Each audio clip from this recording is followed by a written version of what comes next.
Salam dostlar, байланышта Санчо Бек каналы. Экинчи дүйнөлүк согуш учурунда Гитлердин буйругу менен согуш аймагында жашаган еврей улутундагыларды аяосуз кара баштаган. Анда эмесе ошондой окуялардын эң эле өкүнүчтүүлөрүнүн бирин чагылдырган Ала була кийимчен бала аттуу тасманы көрөлү. Как ты смел говорить с людьми в доме? Ах ты, жейденок.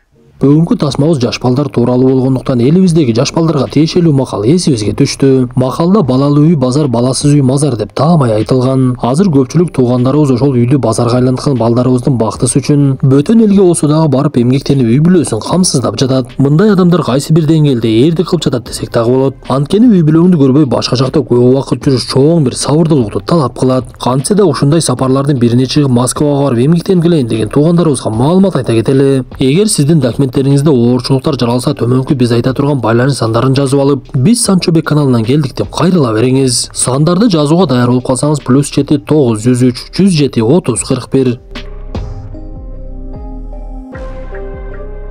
Экинчи дүйнөлүк согуштун учуру Берлин шаары. Кичинекей 8 жаштагы Бруно өзүнүн достору менен сабактан чыгып, үйүн көздөй чуркап ойногончо бара жатышкан. Бул убакта Брунонун үйүндөгүлөр кечиндеги боло турган майрамдыкка даярдык көрө башташат. Үйүнө келген Бруно эч нерсени түшүнбөй эле апасынан эмне болуп жатат деп сураса, 12 жаштагы эжеси Гретель менен апасы Эльза чыгып, атаң Ральфты жумушунан көтөрүшүптүр, эми аны башка жакка которо турган болуп жатышат. Ошондуктан бүгүн тууган досторду чакырып майрамдык кылабыз. Бирок бул жерден көчкөнгө туура келип калды десе, Бруно бир аз капа болгондой болот. Анын атасы аскер тармагында иштейт экен. Ошондуктан ал жерге кечинде коноктор аябай көп келип, Ральфтын атасы менен апасы дагы келген эле. Биз ушул жерде түшүнгөндөй, Ральфтын апасы Брунонун чоң энеси. Гитлердин саясатын көп деле колдонбой согушту жаман көрүп жүргөн. Анткени согуш учурунда бул шаарда кээ бирлери бактылуулук өмүр сүрүп жаткан болсо, кээ бирлерин жоокерлер түртүп соккулап эле үйлөрүнөн чыгарып унааларга жүктөп жатышкан. Ошентип коштошуу аз эми дагы бүтүп, эртеси Бруно досторун чакырып, алар менен акыркы жолу ойногонго жетишип, жакшы сөздөр менен коштошуп, атасынын жумушу боюнча шаардан сырткары 5 күнгөй тарапка жөнөп кетишет.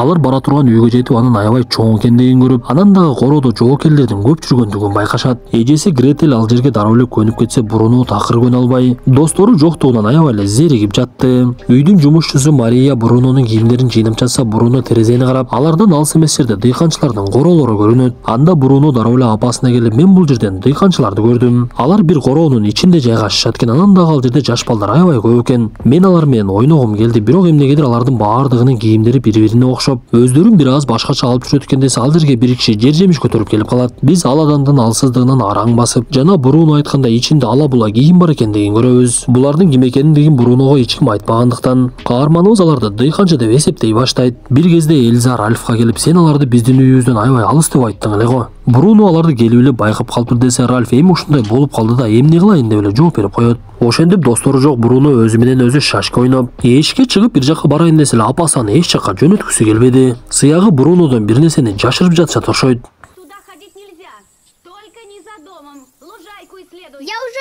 Каарманыбыз тамактанып отурганда алардын ашканасында дыйкандардын бири картошка арчып жаткан эле. Анда Ральф балдарынан, силер бул жерде серигип калбадыңарбы? Мектепке жөнөтөйүн десем, мектеп алыс экен, ошондуктан силерге мугалим сүйлөшүп койдум. Ал жумасына 2 жолу келип силерди окутуп турат десе, Бруного бул нерсе такыр жакпады. Анткени ал мектепке барып балдар менен достошкусу келген. Ошентип каарманыбыздын зеригүүсү уланып, ал дарактын түбүндө жаткан кезде, эжеси жоокерлердин бири айдоочу Кетлер менен жылуу мамиле түзө баштайт. Бруно алардын жанына келип Кетлерден, сизде унаанын эски дөңгөлөктөрү жок беле? Мен өзүмө бир селкинчек жасайын дедим эле десе, Кетлер ал жерде жумуш кылып жаткан дыйканга аябай кыйкырып, копол мамиле кылып, сен Бруного эски дөңгөлөк таап берген деп эле кыйкыра баштайт. Анын мындай пейилине каарманыбыз деле таң калып калды окшойт. Ошентип жанагы араң басканадан бир дөңгөлөк таап берип, каарманыбыз оюндагыдай селкинчек жасап, ал жерде ойноп жатып, жанагы дыйкандар тараптан бир түтүн чыгып жаткандыгын көрүп калат. Ал байкабай бир кезде жыгылып тизеси канап, аны көрүп калган жумушчу үйгө алып келип тизесин байлап берет. Биз ушул жерде билгендей, бул адамдын аты Павел экен. Бруно андан сурап, менин ооруканага барышымда муктаждык жокпу десе, Павел жооп берип, эч кабатыр болбо, баары жакшы болот, айыгып кетет десе, анын сөздөрүнө Бруно ишенгиси келбей, сиз болгондо картошка арчыган дыйкансыз го, айыгып кетишин кайдан билесиз десе, Павел ага жооп берип, мен бир кезде дарыгер болчумун деп айтат. Ошол замат эле Эльза келип калып, Брунону бөлмөсүнө жөнөтүп, бир аз унчукпай тургандан кийин Павелга рахматын айтып, ыраазычылыгын билдирди. К нам едет школа. Эки бир туугандын үйүнө мугалим келип аларга сабак өтүп окута баштаганына карабай, Бруно дагы деле дыйкандар жашаган жака баргысы келе берет. Ал бир күнү китеп окуп отуруп эшиктин алдында эч ким жок экендигин байкап, терезеден секирип токой жак менен чуркаган бойдон качып кетет. Ал көп убакыт жүргөндөн ал жерден тикенек зындар менен тосулган каша көрөт. Анын астында бир кичинекей бала олтурган эле. Анда каарманыбыз аны менен сүйлөшкөнгө аракет кылып, мен бул токойду изилдеп жүрөм. Сен эмне кылып жатасың десе, жанагы бала жооп берип, мен бул жакта жалгыз олтурганды жакшы көрөм. Анткени башка балдар менен кээде урушуп кете беребиз. Анан дагы курсагым ачты деп экөө бири-бирине аттарын айтып, биз зымтордун ичиндеги баланын аты Ешфуль экендигин билебиз. Анда Бруно Шульдан сурап, силер эмне деген оюн ойноп жатасыңар? Сенин кийимиңде сандар бар экен го, бул кандай оюн? Мен дагы ойносом болобу десе, Шуль ага жооп берип, бул эч кандай оюн деле эмес, баардыгыбызда ушундай сандар бар. Биз азыр там салып жатабыз деп нарактагы иштеп жаткандарды көрсөтөт. Я уже должен бежать. Ошентип экөө бир кезде коштошуп Бруно үйүнө барып тобун издеп, ашканада стөлдүн үстүндө шоколад турганын көрүп аны чөнтөгүнө салып алат. Ал тобун издеп жүрүп үйдүн жертөлөсүнөн эжесинин куурчактарын таап алды. Көрсө эжеси мен эми болду чоңойдум деп куурчактарын таштап, өлкөдөгү улутчулдардын саясатын колдоп өзү дагы ошол жака умтула баштаптыр. Мындан соң Бруно дагы бир жолу Ешфуль менен жолуккан жерге келет. Бирок эмнегедир ал бул жолу келбей койду. Биз мындан соң эмне үчүн Гретелдин ою өзгөрүп кеткендигин түшүнөбүз. Көрсө аларга келип жаткан мугалим дагы өзү аябай улутчул болгондуктан, бир туугандарга дагы ошол нерсени үйрөтүп Гитлердин саясатын колдоого үндөй баштайт. Эртеси эки каарманыбыз жолугуп Бруно Яшвильден ар кандай нерселерди сурай баштады. Силер эмнеге бир эле кийим менен жүрө бересиңер? Буну жатканда кийет го десе, Яшвиль жооп берип, бизди жоокерлер коркутуп эле кийгизип салган, өзүбүздүн кийимдерибизди болсо алып алышты. Мен аларды жаман көрөм десе, Бруно, менин атам аскер башчы болуп иштейт. Ал бирок аябай жакшы адам. Силер жактан ар дайым эле бир түтүн чыга берет, анан дагы түтүндүн аябай жаман жыты бар экен. Деги эмне жагасыңар десе, Яшвиль, мен аны билбеймин. Бизди ал жака киргизбейт деп коет. Анда каарманыбыз Яшвилди өзүнүн үйүнө конокко чакырганга аракет кылып жатса, Яшвиль, мен бул жерден чыга албаймын, бул зымторлордон бизди чыгарышпайт. Анткени мен евреймин да десе, Бруно өзүн кызыктай сезип эле ал жерден кетип калат. Бул убакта Эльза дагы кызынын өзгөрө баштагандыгын байкап калган. Еврей казнил нас и ссорил нас со всеми.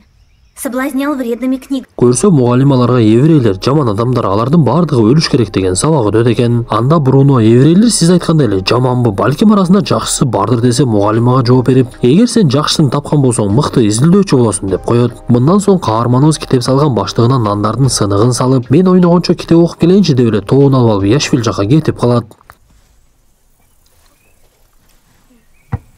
Лови! Ал алып келген нерсесин Яшвульга берип, андан соң топту ыргытып, экөөбүз ойнойлучу десе, Яшвуль, бул жерде ойногонго болбойт. Бизди такыр ойнотушпайт деп жатса эле дагы ышкырыктын үнү пайда болуп, Яшвуль чочуп кетип, шашылып эле арабасын түрткөн бойдон кетип калат. Анда Бруно такыр эч нерсени түшүнбөй калды окшойт. Күндөрдүн биринде эле Эльза эшиктен аябай жаман жыт келип жаткандыгын байкай баштайт. Ал буга чейин билгендей Бруно дагы мен жаман жыттарды сезип жатам деп айтып жаткан эле. Анда жоокерлердин бири айдоочу Кетлер Эльзага аларды өрттөгөндө мындан дагы сасык жыт чыгат деп койду. Ошондо гана Эльза дагы бул жерде эмне болуп жаткандыгын түшүндү окшойт. Ал Ральфка кирип эле дароо эле кызы чууну баштап, сен ушундай иш кылыш үчүн бизди бул жака алып келдиңби? Мен бул нерсени каалабаймын, ушул кантип жашоо болсун, ушундай жол менен жеңишке жетебиз деп ойлоп жатасыңарбы? Мен бул нерсеге чыдай албайм деп жатса эле ал жерге Бруно кирип калат. Көрсө бул убакта Ральфтын атасы мейманга келген экен. Анда үй бүлө чогуу олтуруп алып тамактанып жаткан кезде Бруно, чоң энем эмнеге келбей калды десе, чоң атасы энең ооруп калды деп жооп берет. Көрсө Ральфтын апасы баласынын эмне иш кылгандыгын билип, ал жака келүүдөн баш тартып коюптур. Бир кезде Ральф Эльзага анын жумушу тууралуу Кетлер айтып бергендигин түшүнүп, алар менен чогуу тамактанып жаткан Кетлердин үй бүлөсү тууралуу сурай баштайт.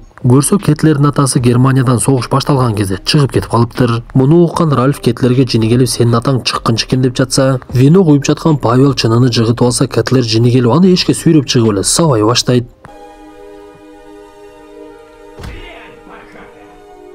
Бул нерселерди көрүп анан эжесин дагы еврейлерди аябай жамандаганын угуп, бирок Яшвиль каарманыбызга эч кандай жамандык кылбагандыгын көрүп экиленип эмне кылышын деле билбей калат. Күндөрдүн биринде алардын үйүнө конок келе тургандай болуп, алар жыйын-терин кылып даярданып жаткан кезде Яшвильди үйгө алып келиптир. Көрсө аны кичинекей чыныларды тазалаш үчүн алып келген экен. Анда Бруно аны менен дароо эле сүйлөшө баштап, ага ал жердеги момбо суйларды берип, курсак ачкан Яшвиль дароо эле аларды жей баштайт. Ошол замат эле ал жерге Кетлер келип калып кыйкырынып, сен эмнеге бул жердеги момбо суйларды жеп жатасың? Уурулук кылгандыгың үчүн кандай жазалар барыңды билбейсиңби деп жатса ал дароо эле Бруного көрсөтүп, ал мага өзү берди, Бруно менен досум деп айтат. Бирок Бруно кетлерден коркуп кетип, мен аны тааныбаймын, момпосуйду болсо өз алып жеди деп айтып коет. Бирок бир аз убакыттан кийин Бруно кылган иштерине аябай өкүнүп, көздөрүнөн жаш чыгып, үйүн айланып Яшвилди таппай, экөө жолуккан жерге барса да ал жерден такыр көрүнбөдү. Ушундай күндөрдүн биринде алардын үйүнө аскер башчылар келе баштайт. Көрсө Ральфтын ишин текшергенге үстүртөн жөнөтүлгөндөр экен. Анда Ральф келгендерге атайын видео тасма даярдап, еврейлер камалып отурган жердин шартын көрсөтө баштайт. Видео тасмада камалгандар бактылуу өмүр сүрүп, ар кандай спорттор менен машыгып, жада калса тамак ашы дагы аябай кеңири көрсөтүлөт. Бул видео тасманы каарманыбыз аңдыганча көрүп алып, алар чыккандан кийин, демек атам жакшы эле киши экен деп аны чуркап барып кучактап койду. Арадан бир канча убакыт өтүп, Ральфтын буйругу менен кетлерди согуш талаасына жөнөтүп жиберишет. Бруно болсо досун издеп экөө жолуккан жерге кайра барса, Йошуль ал жерге такыр эле келбей, арадан бир канча убакыт өткөндөн кийин гана эки каарманыбыз ал жерден жолугушту. Бирок бул жолу Йошульдун көзүндө жаракаты бар экен. Сыягы кетлер аны шириндикти жегендиги үчүн жазалаган окшойт.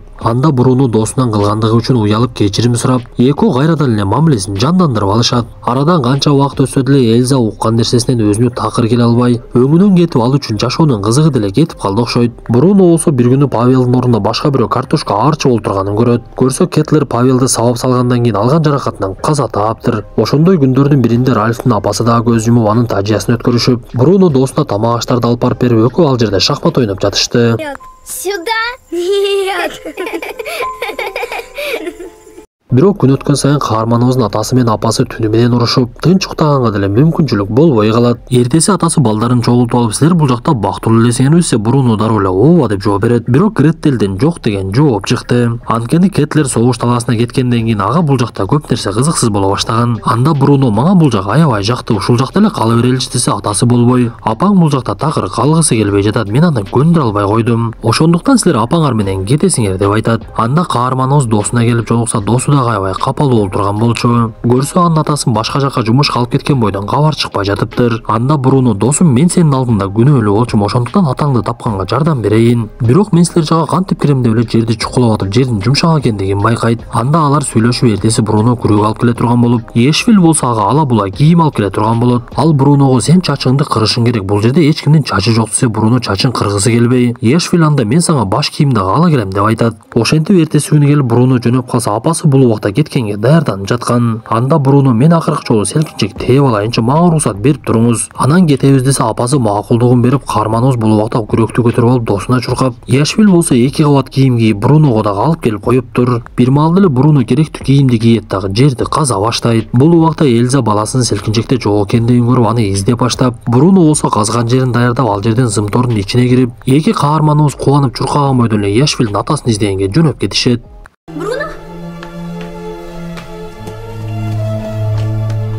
Үйүндөгүлөр каарманыбызды издеп жүрсө, Бруно досуна жардам бергенге аракет кылып жүргөн. Бир кезде эле алар имараттардын бирине кирип, Йошвиль ата деп кыйкыра баштаса, ал жердин күзөтчүлөрү келип, баардыгына кыйкырып эле эшикке чыккыла деп тизе баштайт. Бул убакта иш үстүндө олтурган Ральфка аялы келип, баласынын жоголуп кеткендигин айтып, ал жоокерлерди чакырып ит менен издей башташат. Бул убакта эки жаш баланы чоңдор менен биргеле бир жакка алып бара жатышкан. Бир маалда жамгыр башталып, аларды түшүнүксүз имаратка алып кирип, баардыгына чечингиле деген буйругун берсе, элдер ызы чууга түшө баштады. Бул убакта Ральф адамдар менен каарманыбыз зымтордун астынан өткөн жерди көрүп, шашылып кирип эле короонун ичиндеги имараттарды издей баштайт. Эки жаш баланы чоңдор менен бирге темир эшиктин ичине киргизип, эшикти жапкан кезде ичиндегилер кыйкыра баштады. Көрсө бул жерде немецтер еврейлерди ушундай кылып жок кылып турчу экен. Бир кезде ал жерге жетип келген Ральф кечигип калгандыгын түшүнүп, Эльза дагы баласынан калган кийимдерди кармап алып ыйлай берет. Баардыгыбыз түшүнгөндөй Бруно менен Йошвиль дагы бул дүйнө менен кош айтышып кете берди. Элибизде бирөөгө көр казба, өзүң түшөсүң деген жакшы сөз бар. Бул дүйнөдө адамдар бардык нерсени үйрөнүп, бирок адам болуп жашаганда эч эле үйрөнө албай койдукко. Ошондуктан согуш деген нерсенин жүзүн ары кылып, ар дайым элибизде тынчылык болсун деген ниетте жүрөлү. Анда достор, кийинки тасмадан көрүшкөнчө ден соолукту жакшы карап, бири-бирибизге дуа кылууну унутпайлы.